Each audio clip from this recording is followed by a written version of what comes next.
A very warm evening to all the CUET aspirants. This is Sheetal, your verbal teacher, and you are watching Hitbullseye. So last time we discussed literary devices like metaphor, metonymy, images, personification and so on, and in that live we got request for idioms and phrases also. So as you know, in your first phase of CUET exam there were questions from idioms and phrases, and this is one such topic that is not conventionally not conventionally comes in grammar part. So on the one hand, we have 8 parts of speech on the basis of which we learn the rules and then go on to attempt the questions. And then there are idioms and phrases which you have to learn as it is. You have to learn their meanings as it is. You have to see in what context can they be used, and this will come with practice. So what you can do, the tip for you is, you need to hear the conventional or the native speaker very carefully to notice what are the meaning of idioms. तो ये idioms वही हैं जिन्हें हिंदी में कहावतें कहा जाता है. हिंदी में भी हम बहुत सारे idioms use करते हैं अपनी day to day life में. Similarly, in English there are certain idioms, but another tip for you is, do not confuse them and don't take them literally. Do not translate them literally into Hindi and then try to know the meaning of these idioms. So without any further delay and without any further confusion, let's quickly begin with today's live. Let's see what idioms and phrases are. First of all, what is an idiom? What makes a certain phrase called idiom?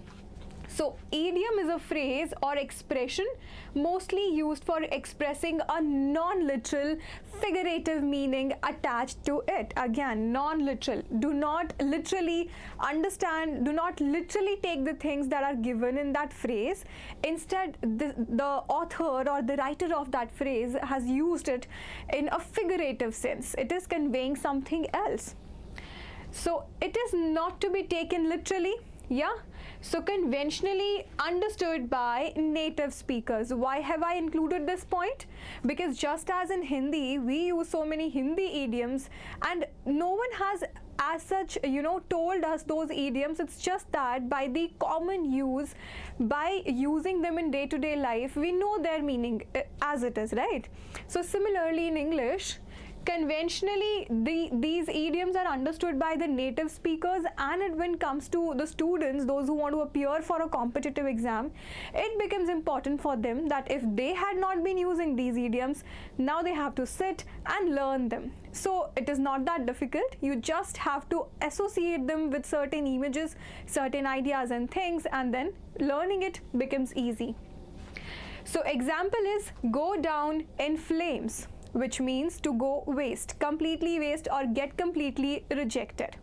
Another example is snug in a rug. Snug in a rug like a bug. If I would say, the complete form is snug in a rug like a bug, which means be in an extremely comfortable, a cozy position, a cozy state. Right, so these were just 2 examples to convey you what idioms are and what do they mean, how we should not take them literally. Now there are some other examples also, like lion's share, which means the major part. We know the strongest animal is lion, right? And his diet include a lot of nutrients. So the large amount, let's say. Okay, so with this you can associate it and remember this. Lion's share means the major part. Pulling your leg, which means teasing you. We often say, I was just pulling your leg, which means teasing you. Then we have a bed of roses, which means full of joys. Next is child's play.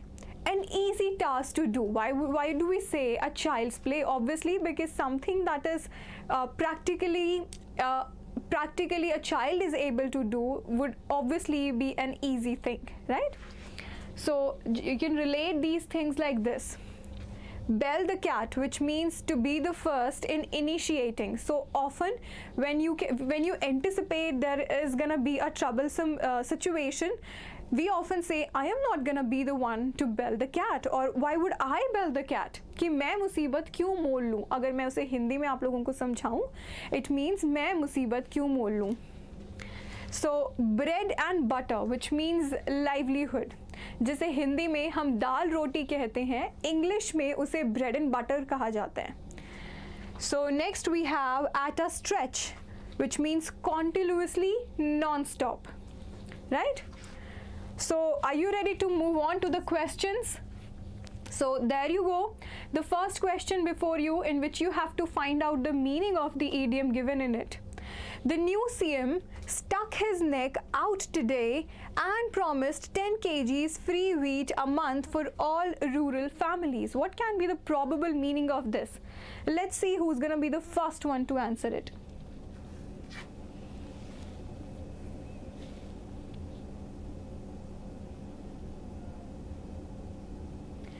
Alright, Vandana, I am so glad you were eagerly waiting for it. We are all the more, we feel all the more enthusiasm taking up the classes and taking up the topics that you people have particularly mentioned. So even in future, if you want me to take up any topic, if you want more practice questions like this, we will definitely do it. Just write it in the chat box. So yes, Vandana, would you like to answer this one? The new CM stuck his neck out today and promised 10 kgs free wheat a month. Okay, so first of all, let's find out what is the idiom here. Stuck his neck out. So what the smart students are going to do? The smart students, if they don't know the meaning of the idiom as such, are going to look for the context. That is the word around it. So the CM has done something today, as in particularly today, he don't do it usually, right? And promised 10 kgs free wheat a month. So would it mean taking an oath? Is that such a big event that he need to take an oath for this, distributing 10 kgs of wheat? No, right? So then next is took a risk. Yes, it can be. Next we have extended help. This can also be the right meaning.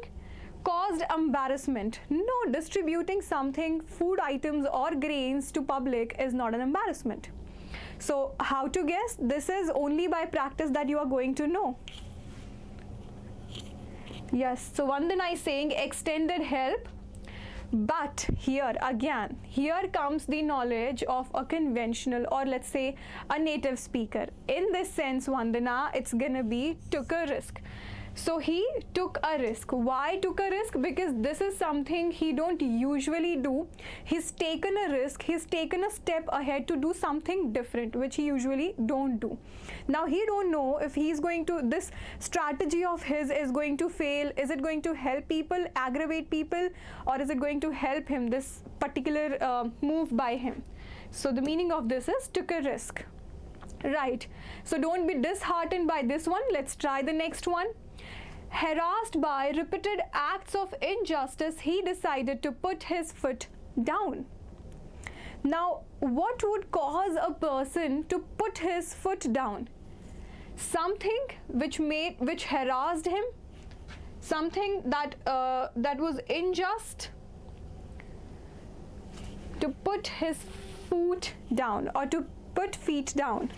What can be the probable meaning of this? Not to yield, resign, to accept the proposal unconditionally, or to withdraw. Now this is an easy one. I believe you all can answer this one.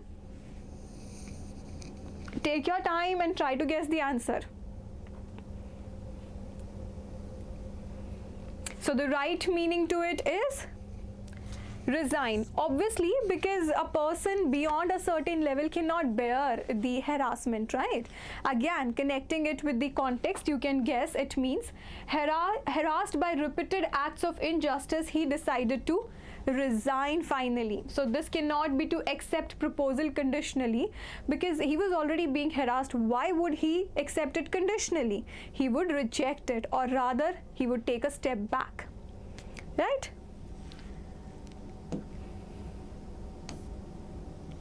The next one, it's raining cats and dogs. What can be the meaning of this particular idiom? It's raining cats and dogs.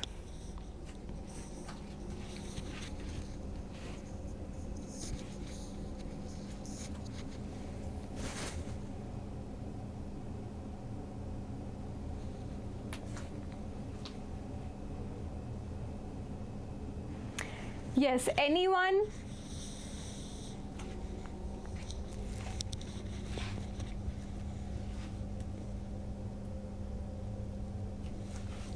So cats and dogs are falling from the sky. Does it make any sense?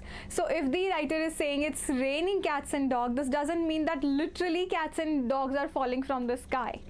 This one is eliminated. It's raining very hard, or it's not raining at all, or the weather is horrible. The right answer to it is it's raining very hard. Again, there is no hard and fast rule for learning idioms. You just have to learn their meaning as it is. Let's see if you can answer the next one. Okay, so we have a hint also for the previous question. I can't go outside because it's raining cats and dogs and I would get soaked. So when do you get soaked? When it's raining heavily, right? When it's not raining at all, you are not going to be soaked. So this is a hint. If you get a question in exam like this, do refer to the context. The next question before you is skeletons in your closet. Why are you not answering my questions? Don't tell me you have skeletons in your closet.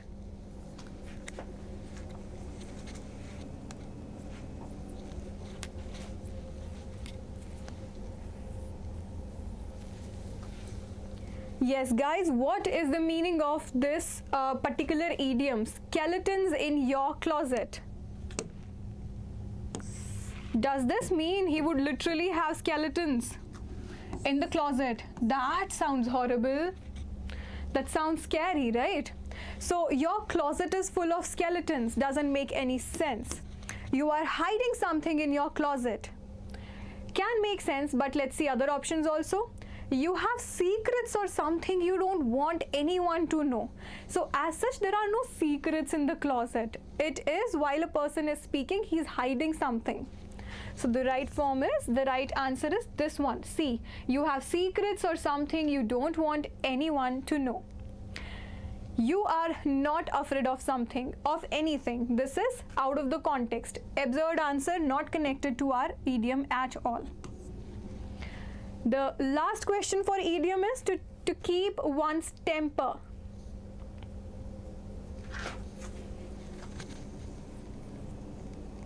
Yes, Vandana, you are absolutely, saying all the answers correctly, stating all the answers correctly.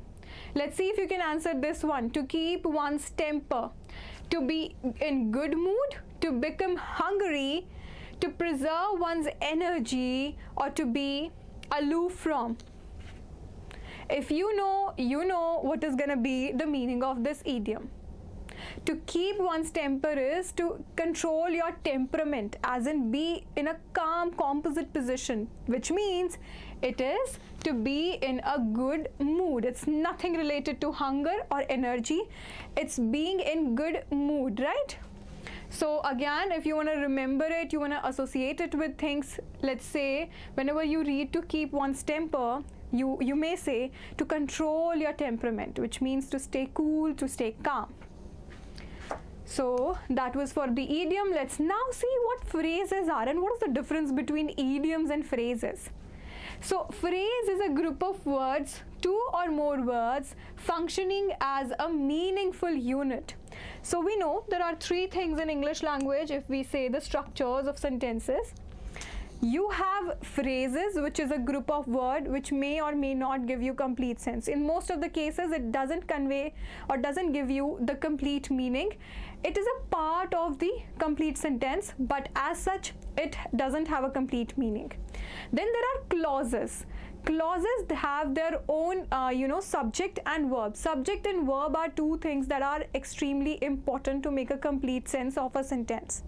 So clause do make complete sense, but of course they can also be a part of sentence.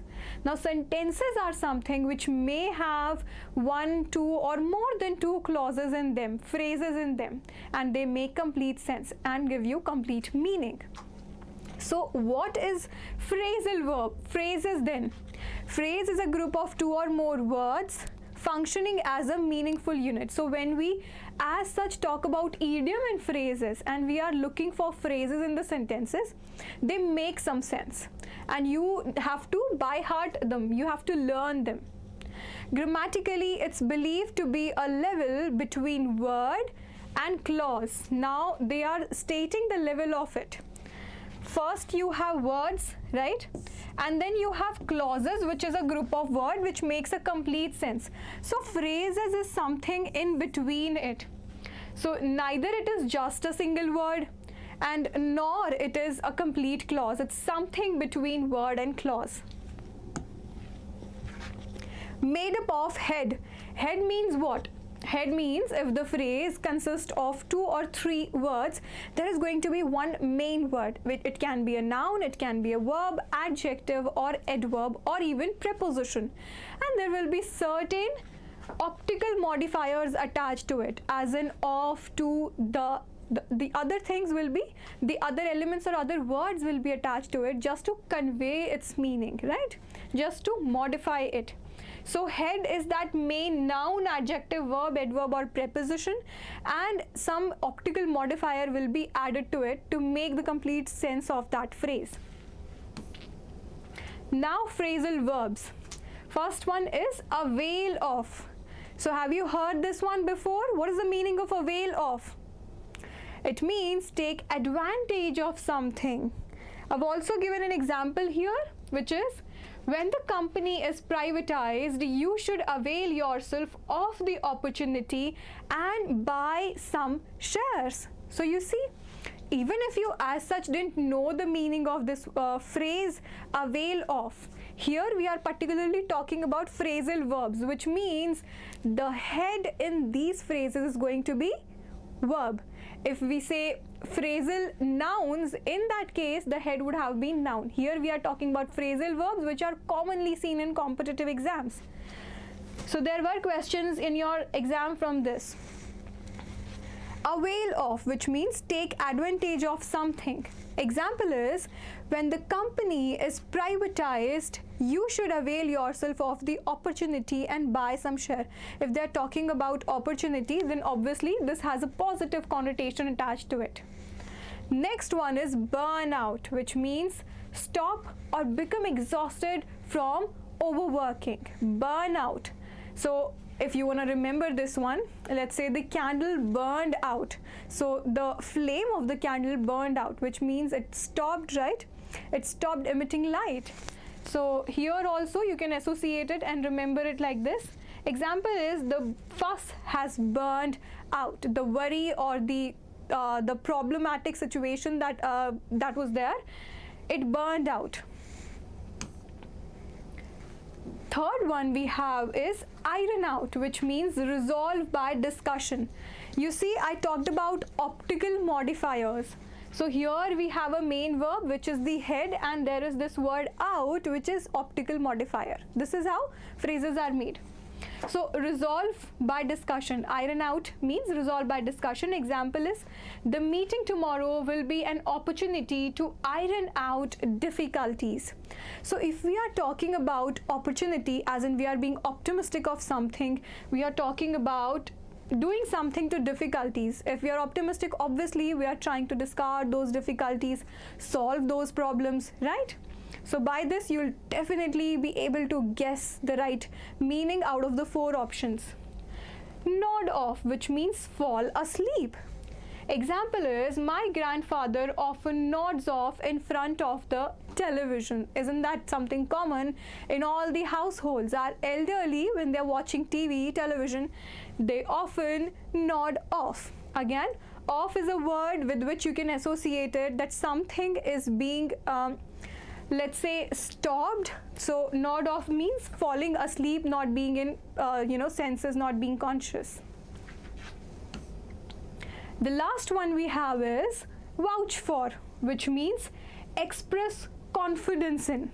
So we can say, you can give the keys to Adi, I can vouch for him, as in I can guarantee him, or I trust him, or I express my confidence in him, and therefore you can give the keys to Adi. So these were a few examples of idioms and phrases. So today's live was just to convey you how idiom and phrases, what idiom and phrases are and what kind of questions come on them. If you still want another part of this, you want to practice more question, we will be more than glad to come up with another live. So if you like the video, do like and subscribe to our channel, and if you want more such content, do feel free to write it in the chat box. Thank you. That's a wrap for today.